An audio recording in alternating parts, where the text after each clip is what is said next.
Recently अभी मुझसे जो है वो एक क्वेश्चन किया गया है और वो क्वेश्चन ये है कि हमें कौन सा जर्मन लैंग्वेज का लेवल जो है वो रिक्वायर्ड होगा अगर हमने जर्मनी में एमबीए करने के बाद यहाँ पे जॉब करनी हो। तो यार उसका आंसर देने से पहले मैं आप लोगों को ये बता दूं कि मैंने जर्मनी से खुद भी जो है वो एमबीए किया हुआ है और इस वीडियो में आप लोगों के साथ जो भी एक्सप्लेनेशन या एनालिसिस या जो आंसर शेयर करूंगा वो मेरे अपने पर्सनल फर्स्ट हैंड एक्सपीरियंस पे बेस्ड है। ये बिल्कुल जो है वो किसी से सुना हुआ नहीं है या किसी आर्टिकल में पढ़ी हुई चीज़ें नहीं है, ये फर्स्ट हैंड एक्सपीरियंस है।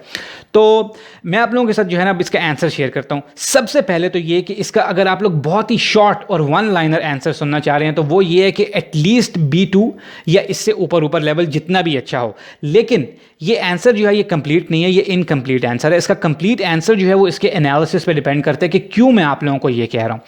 अब मैं आप लोगों को जो है ना वो कुछ एग्जांपल्स देता हूँ कि एमबीए जिन्होंने किया होता है जर्मनी में वो मोर और लेस किस तरह से जर्मन कंपनीज़ में जो है ना वो काम करते हैं,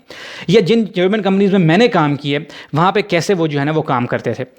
उससे पहले ये आप लोगों को पता है कि देखें जो एमबीए है वो एक बहुत ही वास्ट फील्ड है, ठीक है। एमबीए जो है वो मुख्तलिफ स्पेशलाइजेशंस में जो है ना वो जर्मनी में ऑफर होता है। क्या पता आप लोग जर्मनी में जो है वो अभी एमबीए कर रहे हैं या करने का प्लान कर रहे हैं, वो एमबीए जो है वो है एचआर और टैलेंट मैनेजमेंट में, क्या पता वो फाइनेंस में है, क्या पता वो जो है वो बिजनेस इनोवेशन में है, क्या पता वो सप्लाई चेन में है, क्या पता वो जो है वो एंटरप्रेन्योरशिप में है, क्या पता वो जो है वो international management of resources and environment में है, क्या पता वो इंटरनेशनल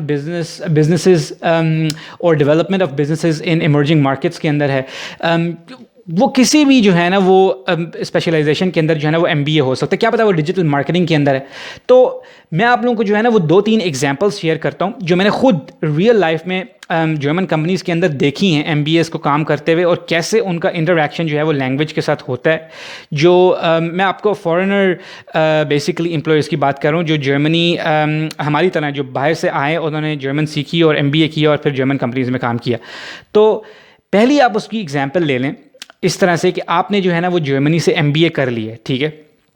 अब आपने जो एमबीए की है वो आपने की है जी बिजनेस इनोवेशन में, ठीक है। बहुत ही ये फैंसी सा नाम है, आपने एमबीए कर लिया इसके अंदर, ठीक है। अब आपको उसके बाद जो है ना वो एक पोजीशन ऑफर हो रही है, हम इमेजिन कर रहे हैं, और वो पोजीशन जो है वो वो सेल्स डिपार्टमेंट में है और वो आपने अकाउंट मैनेज करना है, ठीक है। एज एन अकाउंट मैनेजर जो है ना वो आपको पोजीशन ऑफर हो रही है। अब बहुत सारी कंपनीज ऐसी हैं स्पेशली बर्लिन के अंदर जिनके अंदर जो सेल्स साइकिल है वो 3 टियर सेल्स साइकिल जो है ना वो चल रहा है। जैसे फॉर एग्जांपल कि पहली जो सेल्स साइकिल है उसके अंदर जो पहला अकाउंट मैनेजर होगा वो कोल्ड कॉल करेगा, जो आपका प्रोस्पेक्टिव क्लाइंट होगा उसको जो है वो क्लोज करेगा और उसको फॉरवर्ड कर देगा सेकंड टियर में। जो सेकंड टियर का अकाउंट मैनेजर है, जो सेल्स मैनेजर है, वो उससे face to face in person meeting करेगा जिसको फर्स्ट वाले ने क्लोज किया होगा, और सेकंड वाला उससे जो है वो मीटिंग जो फर्स्ट वाले की बेस पे उससे जो है वो कॉन्ट्रैक्ट फाइनलाइज करेगा और उसको जो है वो ऑन बोर्ड कर लेगा। वो आगे उस क्लाइंट को मूव कर देगा थर्ड टियर की तरफ, यानी कि तीसरे अकाउंट मैनेजर की तरफ, तीसरे सेल्स मैनेजर की तरफ, और वो तीसरा जो अकाउंट मैनेजर होगा वो उस अकाउंट को जो है वो अपने अंडर ले लेगा और उस क्लाइंट को फिर आगे जितना अरसा तक वो उनका मेंबर या क्लाइंट रहेगा उसको डील करता रहेगा। तो अब इमेजिन करें कि आप इसमें जो है ना वो तीसरे जो थर्ड टियर अकाउंट मैनेजर हैं आप वो हैं जो बिल्कुल एंड में, ये मैं आपको थर्ड इसलिए कह रहा हूँ कि समझे कि आपका लीस्ट इंटरेक्शन है क्लाइंट के साथ जर्मन बोलने के लिए, ठीक है। जर्मन क्लाइंट है, किसी ने पहले उसको जर्मन में कोल्ड कॉल करके उसको एक्वायर कर लिया, दूसरे ने उसके साथ कॉन्ट्रैक्ट साइन करवा लिया और उसने आपको दे दिया कि भाई ये सब काम हमने कर लिए, अब आपने सिर्फ इस अकाउंट को मैनेज करना है। अब होगा ये कि वो जो क्लाइंट है निस्बतन ये आपका सबसे ईजी जो काम है वो तीसरे टियर में है, वो आपको कहेगा यार आपका क्लाइंट कि भाई वो आपको 2 हफ्ते बाद जो है ना वो एक ईमेल भेजेगा कि यार मुझे आपकी सर्विस में ये प्रॉब्लम हो रही है, इसको ज़रा ठीक कर दें या इसका आंसर बता दें। आप उसको कहेंगे कि यार सॉरी आपने ईमेल जर्मन में की है, इसको प्लीज़ इंग्लिश में भेजें क्योंकि अभी मैं जो हूँ ना वो जर्मन सीख रहा हूँ या सीख रही हूँ या अभी मुझे आती नहीं है, ठीक है, क्योंकि मेरे काम में जो है उन्होंने लिखा नहीं था जॉब डिस्क्रिप्शन में। तो वो क्लाइंट जो है ना वो ये फील करेगा आपका कि यार उसके साथ धोखा हो गया, क्योंकि उसको जो है वो जर्मन में उन्होंने बोल के उसको क्लोज़ किया है, उससे डील साइन करवाई है, और जब प्रॉब्लम सॉल्विंग की बारी आई है तो जो वो कंपनी है वो उसको कह रही है कि सॉरी हम आपकी लैंग्वेज नहीं बोलते, आप एक फ़ॉरेन लैंग्वेज में, उसके लिए जो फ़ॉरेन होगी इंग्लिश, उसमें बोल के अपना प्रॉब्लम हमसे डिस्कस करें। तो वो कितनी बुरी रेपुटेशन कंपनी की होगी आप इससे इमेजिन कर सकते हैं, और ये भी इमेजिन कर सकते हैं कि जर्मन का आना कितना ज़रूरी होगा, इवन कि आप तीसरे टियर में बैठे होंगे अकाउंट मैनेजमेंट के, ठीक है। ये एक छोटी सी एग्जांपल होगी जो मैंने खुद देखी है कंपनीज़ के अंदर होते हुए। दूसरी आप एग्जांपल ले लें कि आपने जो है वो एमबीए की है सप्लाई चेन मैनेजमेंट में फॉर एग्जांपल, अब आपकी जो है वो जॉब लग गई, आप सप्लाई चेन जो है ना वो मैनेजर लग गए हैं, लॉजिस्टिक्स और सप्लाई चेन सारा आपने ओवरसी करना है अपनी कंपनी का, ठीक है। अब होता क्या है कि अब आप अज्यूम करें कि आपका एक ई कॉमर्स स्टोर है और आप जो है वो एक प्रोडक्ट बेच रहे हो और आपके पास अपना वेयर हाउस नहीं है। आपका वेयर हाउस जो है वो आपने जो है वो थर्ड पार्टी का वेयर हाउस जो है ना वो लिया हुआ है। अब आपका ये काम है कि आपने वेयर हाउस और जो आपका जो ई कॉमर्स स्टोर है उसकी सारी मैनेजमेंट जो है वो आपने जो है वो एग्जीक्यूट करनी है, ठीक है। इमेजिन करें कि आपका वेयर हाउस जो है वो इधर जो है वो बर्लिन के अंदर है और आपकी प्रोडक्ट्स जो हैं वो कहीं से मैन्युफैक्चर होकर वो आ रही हैं, या वो विद इन यूरोप से या आउटसाइड यूरोप से कहीं से भी। तो आप जो है वो वेयर हाउस वालों के साथ जो है वो नेगोशिएट करेंगे कि यार जो ये प्रोडक्ट है, जब भी ये कोई ऑर्डर करता है तो हमें इस साइज़ का जो है वो पैकेट चाहिए, इस कलर का पैकेट चाहिए। उस पैकेट के अंदर जब आप हमारी प्रोडक्ट डालें तो उसके साथ ये 3-3 4-4 किस्म के प्रमोशनल कार्ड्स डालें या डिस्काउंट ऑफर्स डालें, या जो भी डालें, ये वाला पैकेट हो तो उसके ऊपर ये लिखा हो। वो सारी आप लोगों को वो ऑफर्स बताएंगे, क्योंकि आपने उनसे प्राइस निगोशिएट करनी होगी वेयर हाउस वालों से। अगर आप वो प्राइस निगोशिएट नहीं कर सकेंगे तो आप अपनी एंड प्रोडक्ट की जो आपकी प्राइस है आप वो नहीं सेट कर सकेंगे, और अगर आप वही नहीं सेट कर सकेंगे तो आप अपनी प्रोडक्ट जो है वो बेच नहीं सकेंगे। तो ना ही आप प्रॉफिट लॉस तो दूर की बात है, आप लोग जो है ना वो प्राइस ही नहीं उसकी सेट कर सकेंगे। तो जो वेयर हाउस वाले हैं, बताने का ये मतलब है सारा कि वेयर हाउस वाले जो हैं वो जर्मन्स जिनका वेयर हाउस है वो आप लोगों का पैकेजिंग बना रहे हैं, सब कुछ कर रहे हैं, उनमें से बहुत सारे जो हैं वो आपसे जर्मन में ही बात करेंगे, क्योंकि उनका इंटरेक्शन जो है वो बहुत कम रहा हुआ है इंग्लिश स्पीकर्स के साथ, ठीक है। बहुत कोई उनमें से एक आध उनका को फाउंडर उनकी कंपनी का ये कोई हो जो बोल ले इंग्लिश में, या जो सेल्स का बंदा हो जो अकाउंट जो है वो ले आए, लेकिन जब आप उनके साथ डील करेंगे तो वो सारे जो हैं वो कहेंगे यार हम कंफर्टेबल जर्मन में, हम सारी कोटेशंस आपको जर्मन में दे रहे हैं, ये हमारे पैकेजेस हैं, हम निगोशिएट भी कर लेंगे, लेकिन आप निगोशिएट करने के काबिल बने तो हम करेंगे ना, यानी कि आप अगर जर्मन में हमसे बोलेंगे तो हम निगोशिएट कर सकेंगे, ठीक है। वो तो या इंग्लिश बोलने की वो कोशिश भी करेंगे तो वो इतनी पुअर होगी कि वो निगोशिएशन हो ही नहीं सकेगी। ये दूसरी एग्जांपल है, दूसरा बॉटलनेक जहाँ पे आपको फेस आ सकते हैं, जो कि रियल लाइफ में मैंने देखा हुआ होते हुए लोगों के साथ। तीसरा एग्जाम्पल आप ले लें, डिजिटल मार्केटिंग बर्लिन के अंदर फुल जो है ना वो बूम पे है बहुत सारे सालों से और अभी तक है, और इसके अंदर जो है बहुत सारे लोग MBA करते हैं और उसके बाद SEO, search engine optimisation, search engine marketing, social media, ये वो सब जो डिजिटल मार्केटिंग की फील्ड्स हैं उसके अंदर काम करते हैं। रिलेटिवली उसके अंदर बर्लिन के अंदर इंग्लिश के अंदर जॉब MBA करने के बाद ले लेना पॉसिबल है, ठीक है। लेकिन उसके भी आपको मैं लूप होल्स बता देता हूँ। फॉर एग्जांपल कि आपने डिजिटल मार्केटिंग में जो है वो कोर्सेज पढ़े हुए, मॉड्यूल्स पढ़े हुए, MBA किया हुआ है, आपको सब उसके बारे में इंफॉर्मेशन है, आपने उसके ऊपर इंग्लिश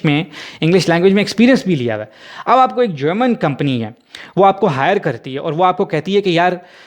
आपने हमारी जो है ना गूगल एडवर्ड्स की कैंपेन रन करनी है, यानी कि आप सर्च इंजन मार्केटिंग मैनेजर होंगे हमारे, ठीक है। अब हमारी वेबसाइट जो है ना वो जर्मन लैंग्वेज के अंदर है,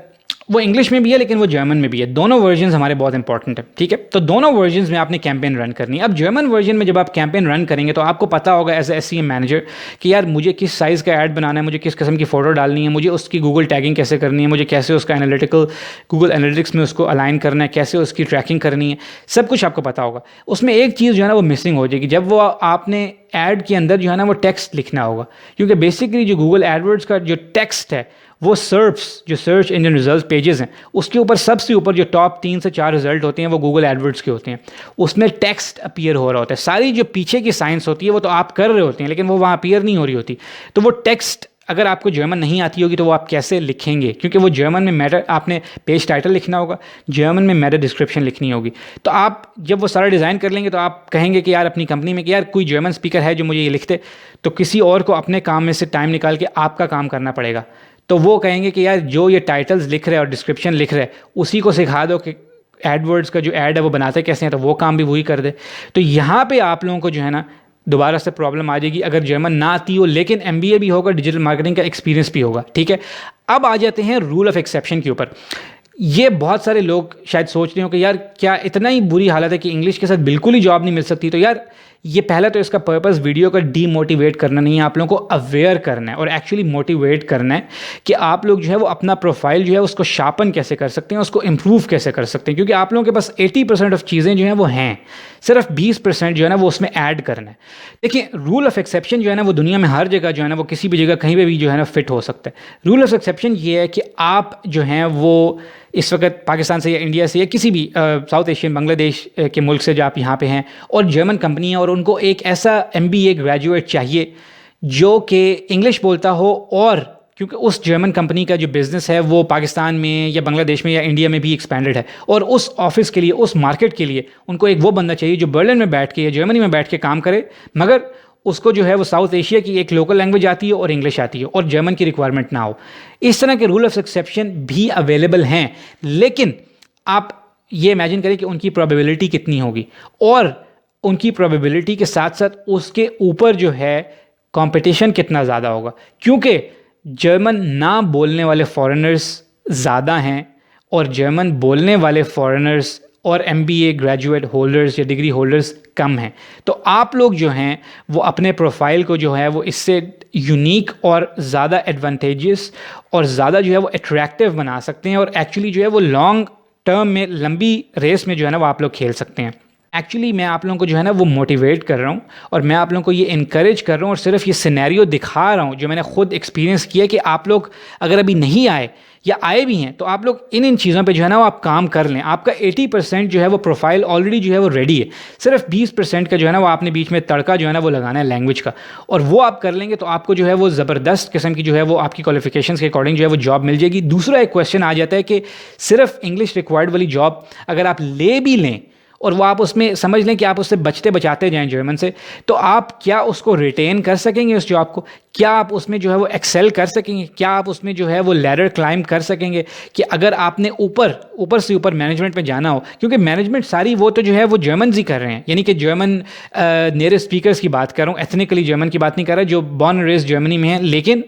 उनकी जर्मन जो है वो नेटिव है, ये बहुत अच्छी है। मैनेजमेंट तो सारी वही कर रहे हैं, ठीक है। तो अब आपने एक दफ़ा कंपनी में घुस के तो सारी ज़िंदगी जो है वो जूनियर मैनेजर तो नहीं आपने रहना ना। अगर आप इंग्लिश के ऊपर लगे हुए हैं, आपने 2 साल बाद 3 साल बाद ऊपर जाना है, तो लैंग्वेज तो तब भी आपने सीखनी ही होगी। तो अगर आप पहले से प्रिपेयर्ड होंगे उसके लिए तो आप लोगों को डायरेक्ट एंट्री जो है ना वो बहुत आसानी से मिल जाएगी। तो इसलिए मैं आपसे बेसिकली इस वीडियो बनाने का मकसद ये है कि आप लोगों को जो है वो इनकरेज कर सकूँ और आप लोगों को सही रियलिटी दिखा सकूँ कि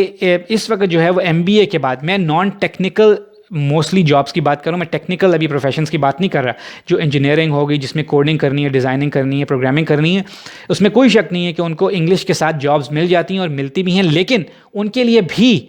जर्मन सीखना ज़रूरी होती है और वो मैं बताऊंगा क्यों, लेकिन वो एक अलहदा वीडियो में। इस वीडियो को ये जो है ना वो टॉपिक नहीं है, ये वीडियो सिर्फ MBA के लिए। तो यार इस वीडियो में बस कहने का यही मकसद है कि